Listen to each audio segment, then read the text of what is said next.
DSPN, the Devlin Sports Podcast Network. Welcome to the podcast, people. Martin Devlin, Lachlan War. On the channel today, Murray Mexted. Good old chat with Mex about rugby. Tomorrow we're going to be looking at Origin 1 and Clinton Torpy going to join us to review a titanic clash happening in Brisbane tonight.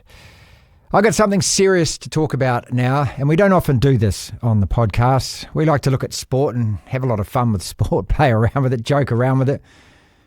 But this isn't a joke, and it needs to be said. A couple of weeks ago on the podcast, I warned about this so-called sport called RUNIT or Running It Straight. It's been in Auckland offering a $20,000 cash prize. It's not an actual sport, but a made-for-social media smash bash where men line up about 20 metres apart and run full tit into each other to see who's the biggest, most macho bloke around by knocking the other guy over or knocking him out. And now we've had our first tragedy. A young man from Palmerston North dying over the weekend after innocently taking part in a similar styled game with friends.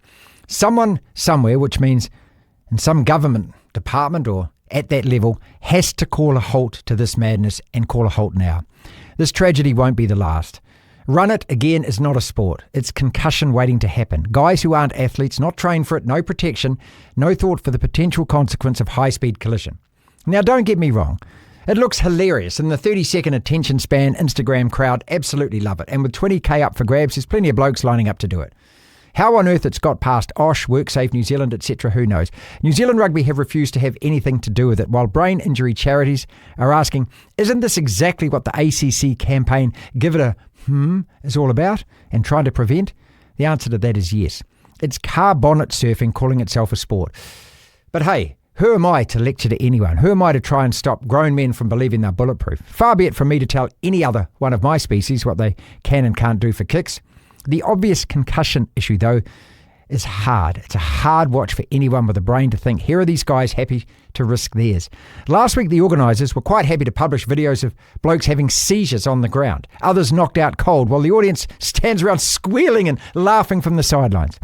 It is wrong in every way. Parents, I'm pleading to you, please talk to your kids about this. I've already talked to mine. I've begged them, please don't do this. Even if you're drunk and you think it's fun, please don't do this. Even if you think it's a laugh, please don't do this. It's standing in front of a bus. It's playing chicken with a train. Hey, but there's plenty of other legit sports out there where people get injured, I hear you say. Yes, true. And all of those mainstream sports are at pains right now to protect their athletes from the inherent dangers involved. Look, if we ended the weekend with two super rugby players writhing on the ground having seizures, totally concussed, there'd be outrage. Rugby and league, that's the last thing either of those sports wants or needs. So again, someone, please, step in to stop this idiocy masquerading as a sport. Run it straight, whatever version, whoever is organising it is not a sport. It's a dumbass Instagram activity with massive health risks attached. All our love and prayers being sent to the family and friends of Ryan Satterthwaite from Palmerston North.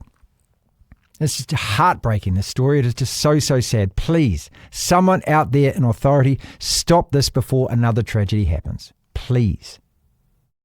DSPN.